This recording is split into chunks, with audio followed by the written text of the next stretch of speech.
My name is Hannah Brooks.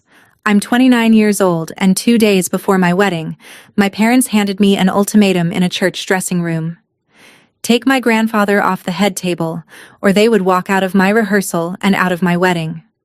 He's a retired janitor, my dad said, straightening his cuffs like the sentence needed ironing. He embarrasses us.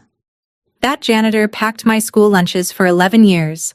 My family thought the worst thing that could happen at my reception was 200 guests seeing a man with calloused hands sitting beside the bride. They were wrong. What happened when my father's CEO set down his glass, buttoned his jacket, and walked across that ballroom floor? I promise you, my parents never saw it coming, and even I didn't know the half of it.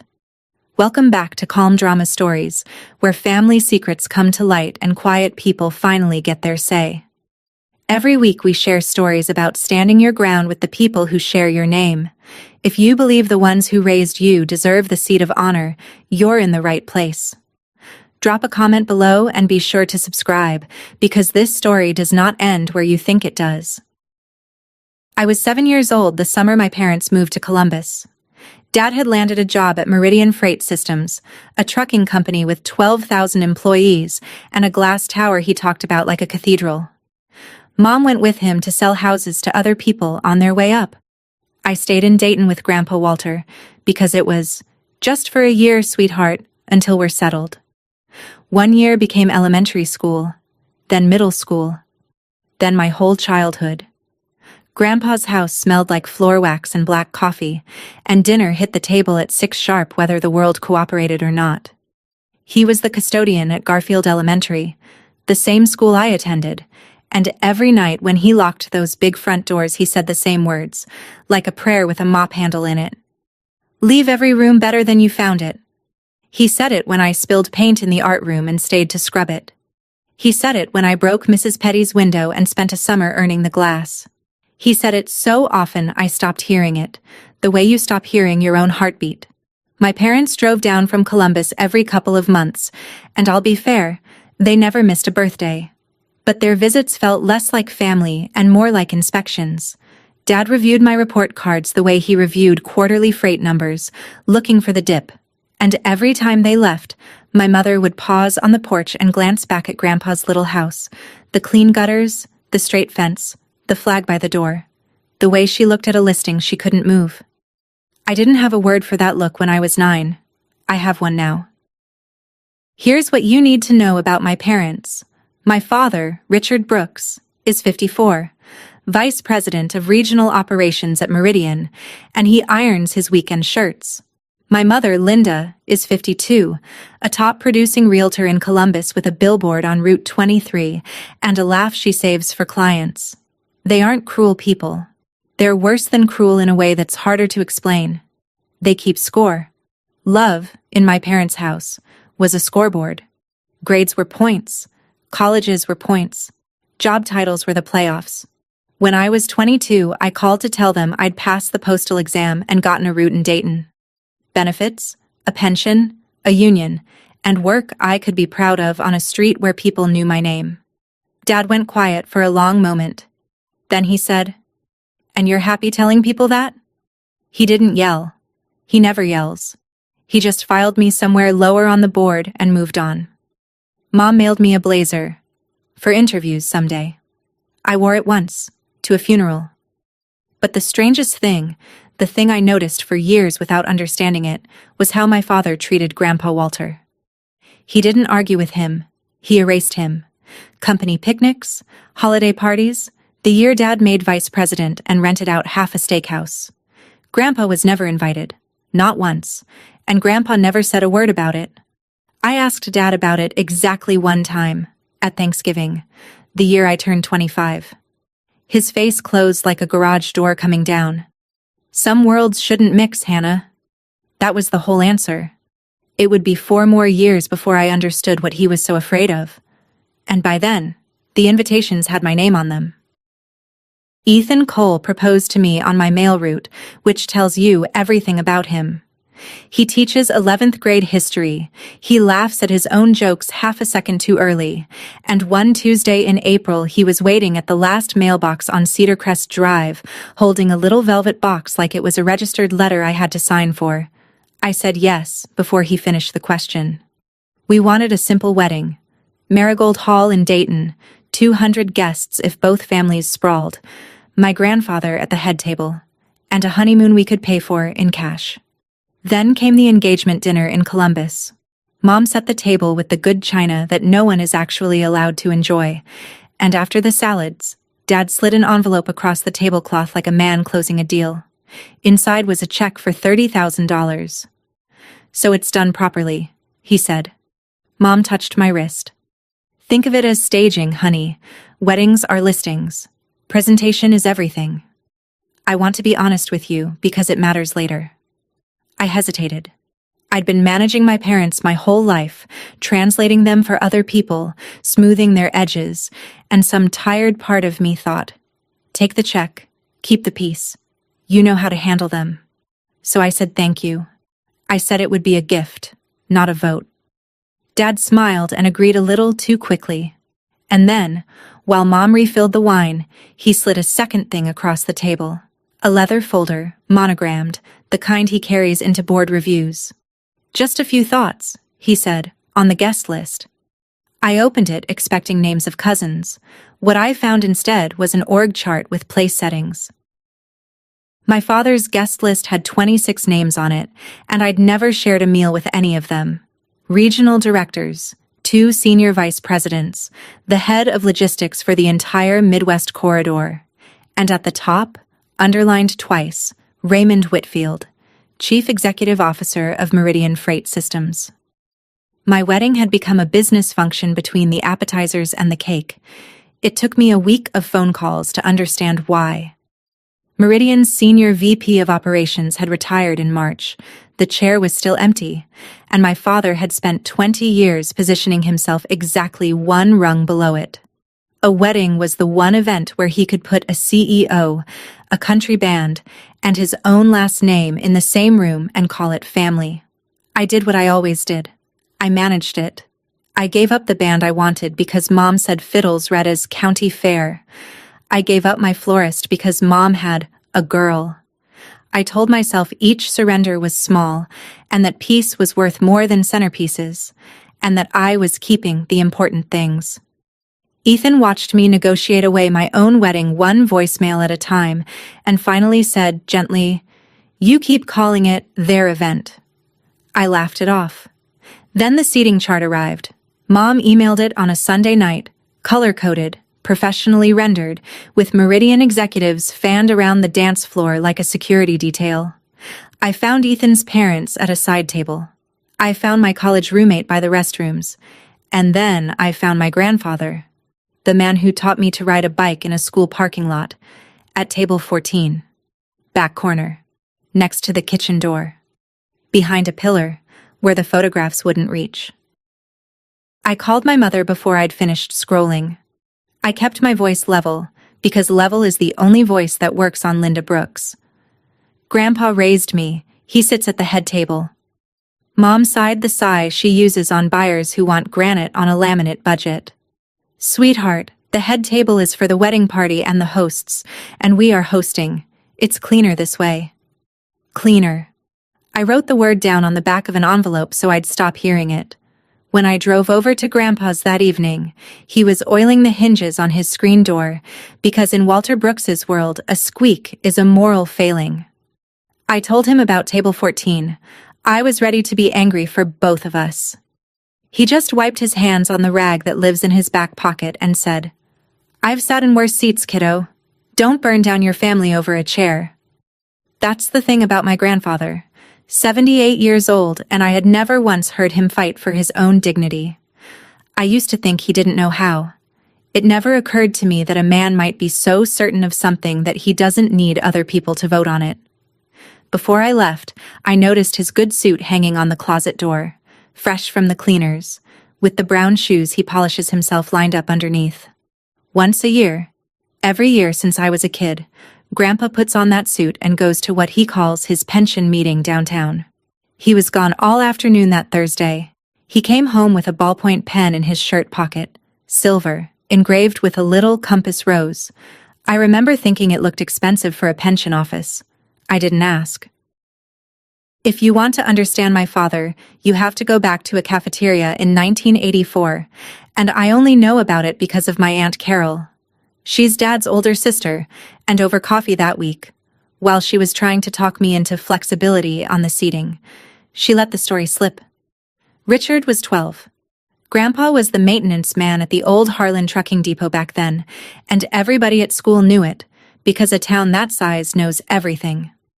One lunch period, a table of boys whose fathers wore ties decided to have some fun. They soaked a rag from the janitor's cart in the water fountain and dropped it on my father's lunch tray, right on his food. And one of them leaned in close and said, "Your dad missed a spot." The whole table laughed. Carol says Richard didn't say a word. He walked home, threw his tray story at Grandpa like an accusation, and begged him to get a different job. Any job, one with a desk. And Grandpa, who had a mortgage and 2 kids and a wife starting to get sick, said the only thing he knew how to say. Work is work. Carol swears Dad never forgave that sentence. He mowed lawns until he could buy clothes nobody could laugh at. He was the first Brooks to finish college. He has spent 40 years making sure no one could ever drop a rag on his tray again. I sat in that coffee shop and I ached for a 12-year-old boy I'd never met. Then I remembered that the boy was 54 now, and the man he kept throwing rags at was his own father. That Sunday, Mom texted me, "Family meeting at our house. We need to discuss presentation." The family meeting had a slide deck. I wish I were exaggerating.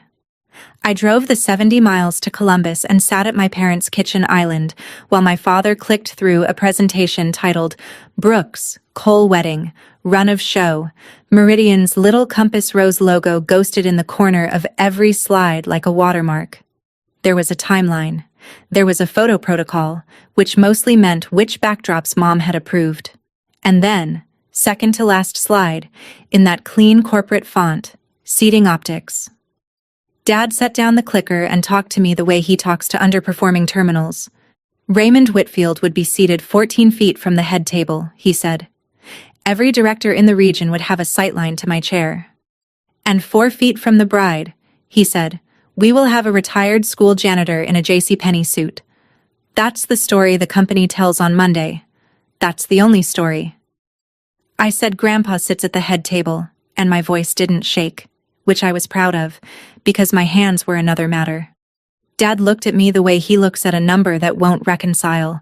Then he said the sentence he'd clearly rehearsed in the car, the mirror, the shower, his whole life.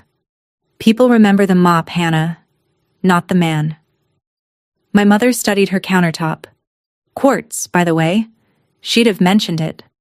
I picked up my keys and told them the seating chart was done being discussed, and Dad called after me, calm as a forecast. Then you'd better hope nobody asks him what he did for a living. I sat in my car in their driveway for 10 minutes before I trusted my hands on the wheel. If you've ever had to explain to your own family why the person who raised you deserves a seat at your table, tell me about it in the comments. I read every one of them on my lunch break, parked in my mail truck. And subscribe if you're staying with me, because what my parents did at that rehearsal still puts a tremor in my voice. And what a stranger in a better suit did, 2 days after that, changed every single thing my family believed about itself. My mother doesn't argue. She campaigns. Within a week, my phone was a switchboard. Aunt Carol called first, and the warmth from our coffee date had been replaced with talking points. Your father has worked 20 years for this opening, Hannah. 20 years? It's one dinner. One evening of your grandfather sitting somewhere comfortable. Don't cost your dad his shot at that chair. I asked her if she remembered telling me the cafeteria story. She said that was different, and then she couldn't explain how. And then she had a casserole in the oven. My cousin Beth texted a paragraph about keeping the peace for the older generation, which was rich, since the older generation in question was the one being hidden behind a pillar. Even our pastor got a friendly call from Linda Brooks about streamlining the family elements of the service. He told me about it with a raised eyebrow and let it die there, God bless him. By Friday, I understood the shape of it. My parents weren't lobbying for a seating chart. They were recruiting witnesses, so that when I gave in, it would look like consensus instead of surrender. And here's the part that scared me. It was working on me. I know how that sounds. But when every phone call for a week tells you that you're the unreasonable one, you start doing math on your own heart. Then Ethan came home from parent-teacher conferences and mentioned, too casually, that his mother had gotten a call from mine. Something about the rehearsal dinner menu, and a gentle suggestion about the right volume for the groom's side of the family. Ethan's parents are retired school teachers. My mother had rated them like a property. That was the night I stopped doing math. That Sunday, Ethan's parents had us all to dinner, including Grandpa, whom they'd invited with an actual mailed card because Nancy Cole believes in stamps. I watched my grandfather walk into a house he'd never been in and get treated like a visiting dignitary. Ethan's dad wanted his opinion on a sagging gutter. His mom wanted the story about the winter of '78 again. At some point, the screen door started catching, and Grandpa had it fixed in 10 minutes with a screwdriver from his truck, and nobody was embarrassed, and nobody apologized for him. And I sat there with my dinner roll realizing I had never once seen my grandfather relaxed at my parents' table. Not in 22 years. On the drive home, Ethan asked the question he'd been carrying all night. The father-daughter dance. What are you going to do? I stared at the road. Because here is the truth I hadn't said out loud. I was still planning to dance with my father. Tradition is tradition, I told Ethan. You only get one dad. He let it sit for a mile, then said, Sure. And who taught you to dance? I didn't answer.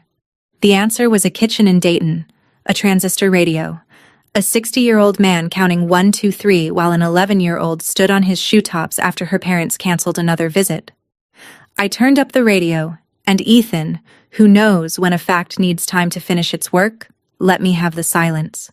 The next morning, Mom called about the dress fitting. She'd scheduled the family photo list with the photographer, she said. She read me the names. It took me until the end of the list to notice the one that wasn't on it. The missing photo name was the tremor before the earthquake, because that same week I discovered what the $30,000 had actually purchased. I called our caterer about swapping the fish course and got a puzzled pause. Oh, we'll need Mrs. Brooks to approve that. She's the signer now. The signer. While I'd been fending off phone calls, my mother had quietly upgraded the catering package and re-signed the contract in her own name. Same with the photographer, whose new invoice listed a second shooter dedicated to the corporate guests, which is a phrase I hope never to type again. It wasn't theft. It was neater than theft. Whoever signs, decides. My mother has said it about real estate my whole life, and I'd just never imagined I'd be the property. I sat at my kitchen table that night with every wedding document I had, and Ethan graded essays across from me, and I sorted paper like I sort mail, which is to say, ruthlessly. Florist, theirs. Caterer, theirs. Photographer, theirs. And then, at the bottom of the pile, the venue. Marigold Hall, booked 11 months ago, deposit paid from my checking account. One signature on the line, and the signature was mine. I put my finger on it and left it there for a while. My parents had bought the flowers, the food, and the pictures. They had not bought the room. Ethan looked up, saw my face, and put down his red pen. You've got that route look, he said. What route look? The one where the dog is loose and you deliver the street anyway. I slept better that night than I had in 3 weeks. In the morning, I drove to Grandpa's to tell him my plan, and instead, he made me an offer that broke my heart a little. Grandpa poured my coffee, sat me down at the kitchen table where I'd done homework for 11 years, and slid a folded piece of paper across the wood. It was a savings account statement. I have a little put by, he said. Take it, no strings. Strings are your parents' hobby, not mine. I looked at the number, which was modest and careful and exactly what you'd expect from a man who darns his own socks, and I couldn't do anything for a second because my throat had quit.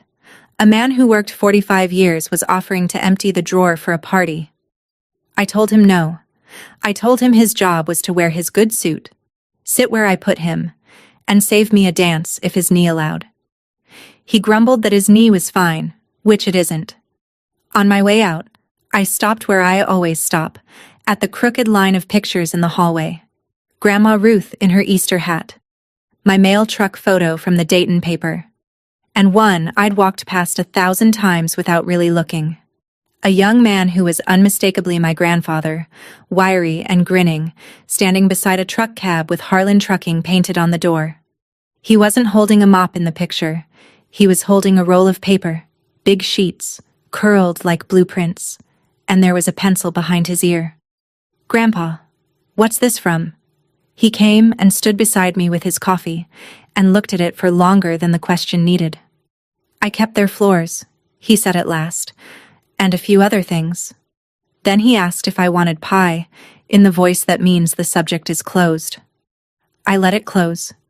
3 weeks later, I would remember the pencil. On a Tuesday 2.5 weeks before the wedding, I took a vacation day and drove Grandpa to Garfield Elementary, because he still volunteers there one morning a month, fixing what the district won't pay to fix. I hadn't been inside since 6th grade. The halls had shrunk the way childhood halls do, and I got to watch something I'd been too young to see the first time. The way that building treats Walter Brooks. The office ladies lit up. The retired cook, Miss Dorothy, who comes in Tuesdays to run the food pantry, hugged him and called him Mr. Brooks, in the tone people save for surgeons. A janitor 30 years his junior trailed him like a resident on rounds, and over the door of the old custodian's room, laminated and sun-faded, a strip of paper in my grandfather's block printing, "Leave every room better than you found it." He'd taped it there for the kids, Dorothy told me. Teachers still point to it. While Grandpa rewired a water fountain, Dorothy fed me coffee cake and gossip, and then she said the thing that snagged. "You know, the day he dresses up every year? Town car comes for him. Long black thing, driver in a suit." First time I saw it, I said, "Walter, who died?" And he laughed and said, "Nobody, Dorothy. Some old paperwork just refuses to." A town car. For a pension meeting.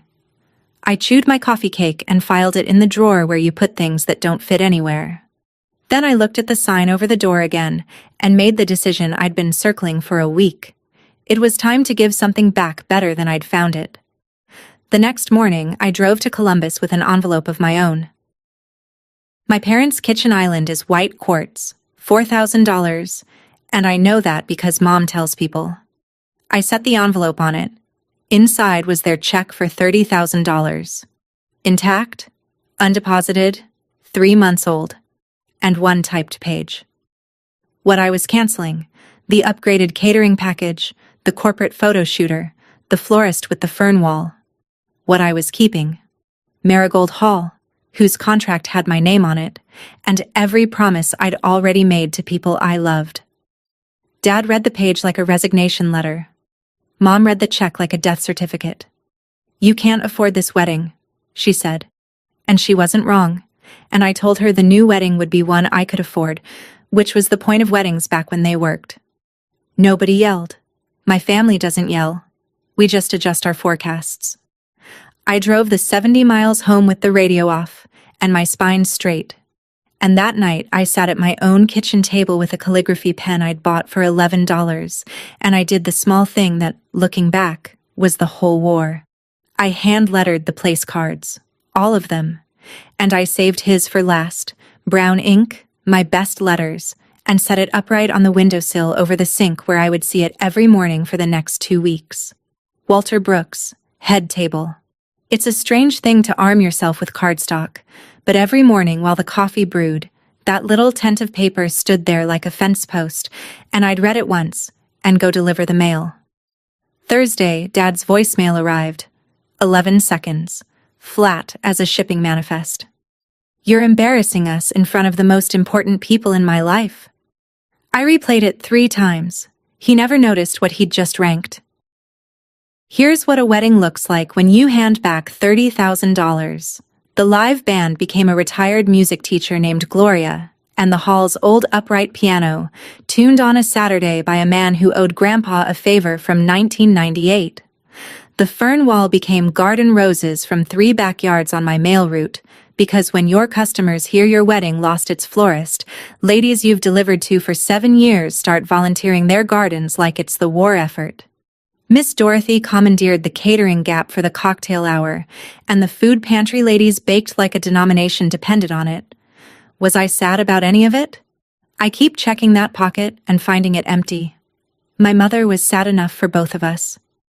"Without us, it's a potluck, not a wedding," she said on the phone, and then, in the silky voice she uses for closing, "You know, your father and I have been asking ourselves whether we can even attend something like this." There it was. The last card in their deck, played casually, like an afterthought. Attendance itself. I said, "I hope you'll be there," and meant it, and hated that I meant it, and we hung up on a silence with teeth. 2 days later, an RSVP card landed in my own mailbox, which still makes me smile, a mail carrier getting mail. Heavy cream stock, confident fountain pen. Mr. Raymond Whitfield accepts with pleasure. The CEO of Meridian Freight Systems was coming to my potluck. I stood at my mailbox laughing, and then not quite laughing, because my father had invited the one guest he could not afford to be absent in front of. Whatever my parents decided about attending, that cream card had just decided it for them. Dad called on a Sunday night with his negotiating voice on, the one that's all warm leather and no floor. He'd been thinking, he said. He wanted to offer a path forward, he said. Option A, Grandpa attends the ceremony. The church part is fine, churches are humble. And then quietly skips the reception. He hates crowds anyway, he'd be relieved. Option B, Grandpa comes to the reception and sits at table 14, reframed now as a kindness. Near the exit, Hannah, for his comfort. The man is 78. I sat on my porch steps listening to my father redesign his own shame as chivalry, and I gave him credit. It was a better draft than the last one. When he finished, I said, "He doesn't dislike crowds, Dad. He dislikes being hidden. Those are different things." A pause. Then quieter, with the leather worn off. "You don't understand what one dinner can cost a man." He was closer to honest in that sentence than he'd been all year, and part of me wanted to meet him there, ask him about the boy with the tray, tell him I knew. Overmanaging my family is my oldest habit, and habits reach for you hardest right before you quit them. But I looked through the kitchen window at a piece of cardstock standing on my windowsill, and I held my line right there on the porch, glad he couldn't see my free hand shaking. "The seat is his, Dad." My father exhaled through his nose, the sound he makes when a vendor won't move. "Then we'll see who shows up," he said, and was gone. The rehearsal stood 4 days out. The pastor confirmed the next morning. My parents had called the church. They would be attending after all. To finalize arrangements. 2 nights before the rehearsal, I found Grandpa on his porch with the radio low, gluing the sole of a shoe that a reasonable man would have buried years ago. He didn't look up when he said it. "Don't lose your family over a chair, kiddo. I can love you from any table in that room." I sat down on the step below him, the spot where I'd shelled beans and cried over boys and memorized state capitals. And for once in my careful, managed, level-voiced life, I said the true thing with no packaging on it. "You are my family. You're the one who stayed." The glue brush stopped. My grandfather looked out at the yard like something in the hedge needed supervising, and he took off his glasses and cleaned them on his shirt tail for a long time. That's how men his age cry, if you're wondering. Then he put them back on and said the weather was turning, and I said it sure was. And we sat there in the kind of silence you can live in. When I got up to leave, I watched through the window as he went inside, to the old roll-top desk in the den, the one drawer he keeps locked, the key on the ring with all his brass school keys. He opened it and stood there looking down at something. A fat envelope, is all I could see. Manila, soft at the corners like it had been handled for decades. He didn't take it out. He touched it once. The way you touch a headstone, then locked the drawer and turned off the lamp. I drove home telling myself it was pension papers, deeds, old man paper. 2 nights later, my parents walked into the rehearsal 40 minutes early. I'm the kind of person who walks a new route before she carries a full bag on it, so the day before the rehearsal, I went to both buildings alone. At the church, I taped the processional order inside the vestry door, where nervous groomsmen would actually see it. At Marigold Hall, I stood in the empty ballroom with the manager, walked the floor plan one final time, and then did the thing I'd been saving. From my bag, I took the place cards, hand-lettered, rubber-banded by table, and set the head table myself. Ethan, me, his parents, his sister, and centered beside the bride's seat, brown ink, my best letters, Walter Brooks. Head table. I stood the little tent of cardstock next to a water glass, and it looked so small for a thing I'd bled over, and I said the words to the empty room, out loud like a crazy person, because he wasn't there to say them for me. Leave every room better than you found it. Then I drove home past the church, purely from habit, the way you check a mailbox flag. And that's when my stomach dropped through the floorboards. At 7 o'clock on a Wednesday evening. My parents' silver Lexus was parked in the church lot. Rehearsal was Friday. Nobody had a reason to be there, but there was Mom's shape in the passenger seat, and the trunk was open, and my father stood behind the car in his shirt sleeves, reading something off a printed page to the pastor on the front steps. My father does not arrive early. In 54 years, the man has never once been early out of enthusiasm. He arrives early to negotiate. Before we walk into that rehearsal together, let me ask you something. If your grandparents ever showed up for you when your own parents didn't, would you give this video a like for them? Mine packed my lunches for 11 years and never once missed a school pickup. And make sure you're subscribed, because what a CEO did at my reception, in front of 200 guests, is the part of this story I still have to tell twice before anyone believes me. The rehearsal itself went beautifully, which should have warned me. Thursday evening, golden light through the stained glass, the pastor walking us through the processional twice. Grandpa stood at the back of the aisle in his cardigan, holding my elbow at the exact pressure of a man who has carried things his whole life and knows which ones are breakable. We laughed. Ethan's sister cried during a practice run, which everyone agreed was a good sign. And then, while the wedding party milled around the vestry eating Miss Dorothy's lemon bars, my father said, "Hannah, a word. Family only." The dressing room off the vestry is small, all dark wood and choir robes, and my parents arranged themselves in it like a closing team. Mom held a fresh printout of her seating chart, color-coded, as if the last month had been a clerical misunderstanding. Dad didn't raise his voice, because the wedding party was one thin door away, and that thin door was the point. He kept it low and reasonable, which is how he says his worst things. "We're asking one final time. Move Walter off the head table. Ray Whitfield will be 14 feet away. Directors, spouses, cameras. He's a retired janitor, Hannah. He embarrasses us." And my mother, reached into the trash can moment of my whole life. She picked up the head table place cards she'd found on the venue walkthrough that afternoon. She'd gone to Marigold Hall. She'd pulled his card.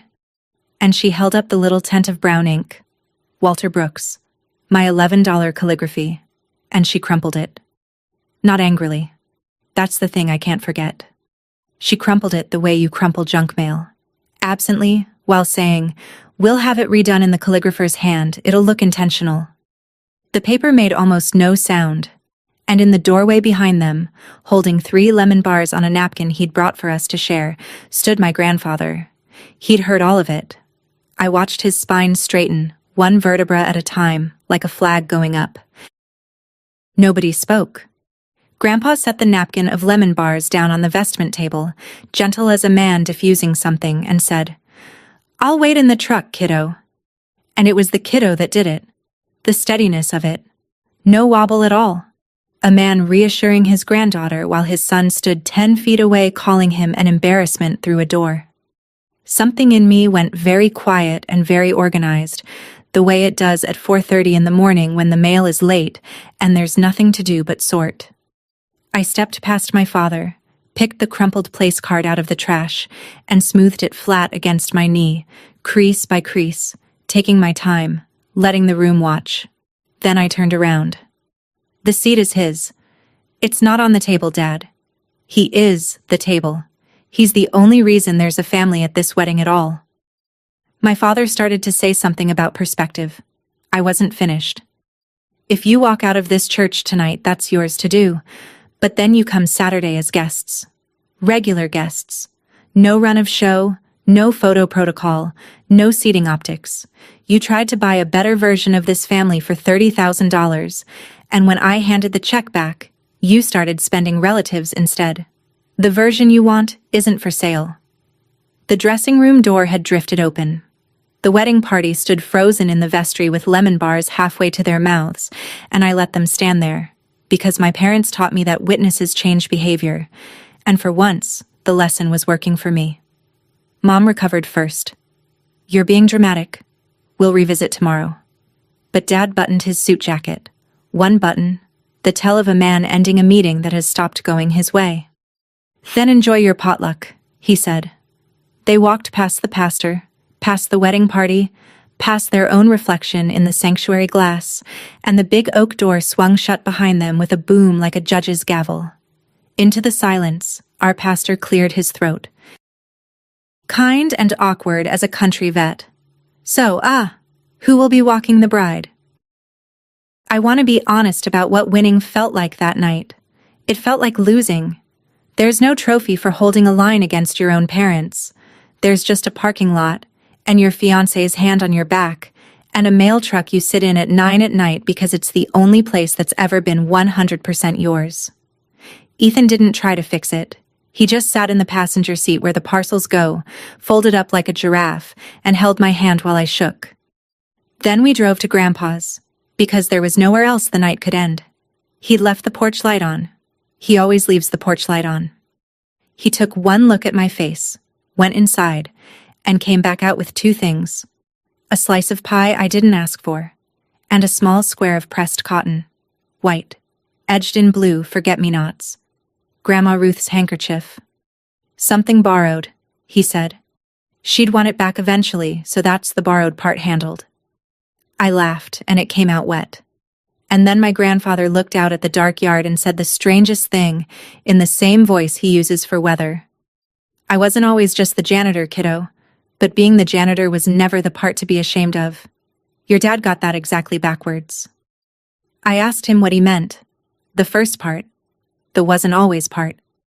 He patted my hand, told me a bride needs her sleep, and stood up with both hands on his knees the way he does. Conversation over. At the door I turned around. Walk me down the aisle Saturday? He went still, then. You sure you want these old keys jingling down an aisle?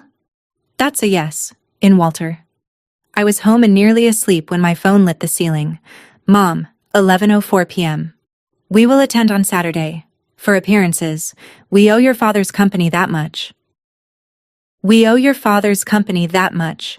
I read it 4 times, and by the 4th I was almost grateful, because it was the most honest sentence my mother had produced all year. They came back for the audience, the same audience they'd left for. The Saturday of my wedding was one of those blue October days Ohio hands out as an apology for February, and my parents were there. 3rd pew, right side, dressed impeccably, wearing the smiles they wear in the photos on Mom's real estate flyers. Their decision to come, I later learned, had firmed up about 11 minutes after word of Raymond Whitfield's RSVP reached the regional office group chat. Whatever. They came. Some part of me that will never fully grow up was still glad to see the backs of their heads from the vestibule, and then I stopped looking at them, because my grandfather was standing next to me in his one good suit, the annual meeting suit, navy, older than Ethan, pressed to razor creases, brown shoes glowing with his own elbow grease. His brass keyring stayed home. He'd tucked the key's little leather fob in his breast pocket anyway, worn smooth as a river stone. For luck, he said. 40 years of locking up behind everybody. Figured tonight I'd walk somebody in for a change. Don't you dare, I told my eyes, and my eyes did anyway. The ceremony was short and true. Gloria played the old upright's cousin, the church organ, like she was 25 again. Ethan's vows had a footnote in them. An actual footnote, because he's a history teacher and lost to it. Mine were one paragraph, and the man who'd taught me every word of them sat 6 feet away in the front row, in the seat where the father of the bride sits, and nobody had dared to redo that card. At 5 o'clock, as golden hour hit Marigold Hall, our venue manager touched my elbow. "Mrs. Cole? Mr. Whitfield's car just pulled in." Here's what my parents' version of my reception looked like, because they ran their program inside my potluck like an embassy operating on foreign soil. Dad intercepted Raymond Whitfield at the coat check and began what I can only call a network safari, steering the CEO from director to director with a hand hovering at his shoulder blade, his wine glass a prop he never drank from. Mom had scouted a corner with good light and no pillar, and she gently herded photo-worthy people into it all evening like a border collie in silk. And 14 feet away sat the version of the evening I had paid for myself. The head table, on its low riser, Ethan's parents, his sister, my college roommate, promoted from the restroom table in one stroke of a pen. And at my right hand, at the seat of honor, with a smoothed-out, crease-scarred place card standing at attention in front of his water glass, Walter Brooks, brown ink, slightly wrinkled, entirely legible. My grandfather, holding court without saying 50 words, while Miss Dorothy and the pantry ladies kept his plate full like a pit crew. Every so often I caught my father glancing at that card, the wrinkles in it, and looking away. The evening was warm, the roses from my mail route were ridiculous and perfect, and Gloria owned that upright piano. I had almost stopped watching the room like a carrier watching a loose dog, when I noticed something odd at the far end of the ballroom. Raymond Whitfield had stopped listening to my father. Mid-sentence, mid-nod, the CEO's eyes had gone right past Dad's shoulder and locked onto the head table, and his eyebrows were doing something slow and complicated. He squinted the way a man squints at an address he's delivered to before, in another life, on another street. And then he set down his glass. "Excuse me one moment," Raymond Whitfield said, to no one in particular, which in this case was my father, mid-anecdote. And he started across the ballroom. "You have to understand the physics of a room like that. 200 guests, 40 minutes into dinner, everybody watching everybody, and the most important man in the building suddenly walking a straight line with intent. Conversation died table by table in a wake behind him, like dominoes going down on felt. My mother's border collie radar swung around. My father stood stranded near the coat check with his anecdote half told, and his hand still shaped for a shoulder that had left. Whitfield passed the cake table, past the wedding party, past me with a small polite nod I couldn't read, and I remember my whole body going cold with one thought. He's going to say something about the janitor. Dad got to him. This is happening at my wedding. He stopped in front of my grandfather. And Grandpa. I will see this until I die. Grandpa set down his fork, wiped his mouth with his napkin, unhurried, and looked up with the mild, level face of a man who has been waiting for a bus he knew would come eventually. The whole ballroom had gone so quiet I could hear the ice shift in someone's glass, that little glassy avalanche. Miss Dorothy froze with the coffee pot in the air. Gloria lifted her hands off the piano keys and left them hovering. Raymond Whitfield, Chief Executive Officer of Meridian Freight Systems, 12,000 employees, buttoned his jacket and drew himself up straight, the way men his age do when they're about to say something they consider historic. If your heart is pounding right now, mine was louder, and I was standing in the middle of it in a white dress with no idea what was coming. Comment. Head table right now if you already believed my grandfather had earned that seat. Whatever happened next. And stay with me. Because what that CEO said, in front of 200 guests and my whole family, is the reason this story exists, and my father's face will never look the same to me again. Raymond Whitfield held out both hands, the two-handed clasp they teach you somewhere above the level my father has ever reached, and his voice carried to the corners of that ballroom without a microphone anywhere near it. "Welcome back, Founder Brooks." That was all. That was everything. I watched the sentence travel across my wedding reception like weather. The Meridian tables heard it first and went from polite quiet to the specific electric silence of employees doing arithmetic. Founder, Brooks. The bride is a Brooks. The vice president over there is a Brooks. And the old man at the head table, in the pressed navy suit, with the crease-scarred place card in front of his water glass. The CEO had just called him founder, with the capital letter audible. I found my father's face in the crowd, and I will tell you exactly what happened to it, because the title of this story in my memory is his face. It went white. Not pale. White. Wax white. Coat check ticket white. The color of a man watching 30 years of arithmetic come apart in public. His wine glass tipped in his hand, and a director caught his elbow. My mother, one table over, had stopped moving entirely, her whole face still smiling from the last photograph, while her eyes tried to leave the building. And my grandfather?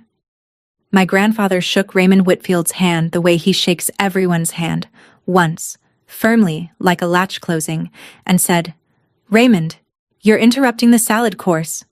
The CEO of 12,000 employees laughed like a schoolboy, asked if he might join the table, and sat down across from Miss Dorothy, who poured him coffee with the serenity of a woman who has fed too many important men to be impressed by one more. The rest of the room stayed on its feet inside its own skin, and my father started walking toward the head table. What the room got next was not a speech.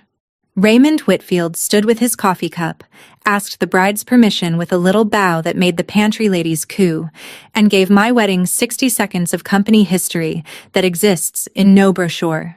In 1988, he said, Harlan Trucking was 90 days from going under, and a depot maintenance man nobody had ever asked stayed late one night and redrew the entire regional routing system on the back of packing paper. Hub and spoke. Load consolidation, the bones of everything the company still runs today. Dale Harlan, God rest him, had the sense to listen. The maintenance man became a silent partner.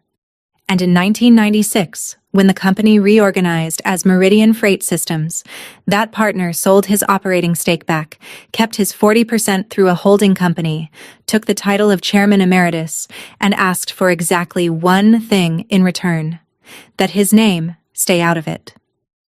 Dale wanted a self-made founder story for the customers, Whitfield said, and Walter wanted to go home by 6. Both men got their wish, and with Dale 7 years gone now, Whitfield figured that old promise had finally been kept long enough. I sit with him once a year, Whitfield said, lifting his coffee toward my grandfather. And once a year he tells me the same thing: that every route this company runs was drawn by a man everyone in the building walked past for years without seeing. I used to think he was being modest. A pause you could park a truck in. He was being precise. The pen with the compass rose, the same compass rose that watermarked my father's slides. The town car Dorothy saw. The pension meeting once a year, in the good navy suit. The pencil behind his ear in that hallway photograph, and the roll of paper in his hands. The fat manila envelope in a locked roll-top drawer. Every odd sock in my memory drawer paired itself in about 4 seconds, and I had to hold Ethan's arm. Across the room, I watched my mother do the same math and arrive somewhere very different. She was already moving her chair. By the time Whitfield sat down, my parents were closing in on the head table wearing brand new faces. You have never seen a renovation completed as fast as the one my parents performed on themselves in the next 10 minutes. My mother materialized at Grandpa's elbow with a dessert plate, laughing at something he hadn't said, her chair somehow now adjacent to his, telling Miss Dorothy they simply had to get Dad's pie recipe. Dad, a word I had not heard her use for Walter Brooks in my living memory. My father shook Whitfield's hand and said something about family running deep in the company, and his voice held. It really did. That's the training. But his face was still finding its color, and his eyes kept skidding off his own father like a truck on black ice. Grandpa received all of it the way he receives weather. Then Dad touched my arm. Hallway. 1 minute. Please. The please should have warned me. Out in the corridor by the coat check, my father, 54 years old, vice president of regional operations, looked at me with a face I'd wanted my whole childhood, warm, open, urgent, 100% focused on me, and said, "You have to fix this. Tonight, before Ray leaves. Talk to your grandfather. Tell him about the senior VP chair. He listens to you. You're the only one he's ever listened to." I stood there in my wedding dress, hearing it. And then he put the roof on it. And after that, sweetheart, all of this, the rehearsal, the seating, everything, we put it behind us. Clean slate. We're a family again. There it was. Everything I'd wanted since I was 7 years old, offered with a warm hand on my shoulder, in a hallway, at a price. 22 years I'd waited for my father to call me sweetheart in that voice. It took a stranger's greeting to teach it to him in one night. I looked through the doorway at the head table, where my grandfather was back on his salad like a man with no history at all, and I felt the oldest muscle in my body flex, the fixer, the translator, the girl who smooths it over, because here at last was the deal I'd been born being trained for. One conversation, and I could have my whole family, wrapped and delivered. All I had to do was become the go-between again. All I had to do was spend the seat of honor my grandfather never asked for on the chair my father had never earned. I heard myself exhale. "No," I said. My father blinked. "Hannah? You wanted a better table, Dad. He built the room." I said it quietly, the way he taught me without meaning to, and then I walked back into my reception and left him standing in the hallway with his clean slate. What happened next took about 90 seconds and cost me the last version of my childhood I'd been saving. I went to the DJ booth, moved one item up the schedule, and took the microphone. My voice went out over 200 guests, steady as a route I'd walked 1,000 times. "Ladies and gentlemen, the father-daughter dance." Heads turned toward my father in the hallway doorway. I watched people find him, mark him, wait for him to move. And I walked the other way. Past my mother's frozen smile, past the meridian tables, to the head table, where I stopped in front of a 78-year-old man in a navy suit and put out my hand, palm up, the way he taught me to offer sugar to a horse. "You've walked me everywhere else," I said. "Walk me through this one too, Grandpa." The room made a sound I can't spell. He looked up at me for a long second, glanced once, at his son by the doorway, and then Walter Brooks pushed himself up with both hands flat on the table, took my hand, and led me onto the floor his whole life had earned. Gloria didn't play the song on the schedule. She looked at Grandpa, got some tiny signal I'll never decode, and started, "What a Wonderful World" on that old, upright, slow and plain, the way it sounds in a kitchen. My grandfather dances like a man who learned in a living room with a woman he loved. Small steps, sure frame, counting under his breath out of 50-year-old habit. 1, 2, 3. And I was 11 again and standing on his shoe tops. Except now I was crying onto a navy lapel that smelled like cedar and barbasol. Around us the room stood and I let them blur. I understood something during that song that I'd been circling my whole life, and I'll give it to you the way it arrived. Plain. I had spent 22 years believing that belonging to my family was a job, with performance reviews, and that if I just managed everything well enough, translated hard enough, smoothed enough edges, I would finally earn my chair. And the entire time, the only person who never once made me apply for his love was the man whose hands were rough from keys and bleach and other people's floors. Belonging isn't wages. It's a gift. Or it's nothing. Somewhere past the second verse, I whispered the only thing there was to say, straight into the cedar and barbasol. "Leave every room better than you found it." My grandfather's arm tightened half an inch. Old men don't sob. They compress. "You just did, kiddo," he said. When the song ended, he did not make a speech. He held my hand up like a square dance caller, turned to the room, and raised his water glass with the other hand. "To my granddaughter," said the quietest man I have ever loved, in a voice that reached the coat check, who never once asked what a person was worth before loving them. 200 glasses went up. Miss Dorothy's coffee pot went up. And by the time the applause washed out and the lights came back to normal, the 2 seats my parents had taken at table 6 were empty. They had gone. No goodbye. We cut the cake without them. Here's the accounting. 3 months on. Because I know you want it, and because I sort mail for a living and I like a clean ledger. The Monday after the wedding, my grandfather asked me to lunch at the diner on Wayne Avenue and offered, over meatloaf, to set up a trust. For me, for Ethan, for the house we rent. I told him no, and I want you to understand it wasn't pride or anger or a gesture. It's that I finally understood what he'd been doing for 30 years, sitting on 40% of an empire in a 2-bedroom house with a squeakless screen door. The money was never the point of him, and I wasn't about to make it the point of us. I kept the 2 things I'd already accepted, the dance and Sunday breakfast, and I told him the rest of my life I could deliver myself. He grumbled that I was stubborn. Rich, coming from him. He did do one thing with the money that year, the only public thing he's ever done with it. That spring, the school district announced the Ruth Brooks Scholarship, full ride, every year, for graduating kids of the district's custodians, cooks, bus drivers, and groundskeepers. He made them promise not to put his face on anything. The plaque at Garfield Elementary quotes a sun-faded strip of paper that's been taped over a door there for 20 years. As for my father, nobody fired him. That's not how any of this works. And honestly, it's better this way. Richard Brooks still parks in the same spot at Meridian Freight Systems and works 1 rung below a chair he'll probably never sit in now. Nobody punished him. The story simply got around. The rehearsal, the walkout, the reception. And it turns out optics were the one thing he was right about all along. He sent me an email in November. 2 lines. No subject. I didn't know. That's not an excuse.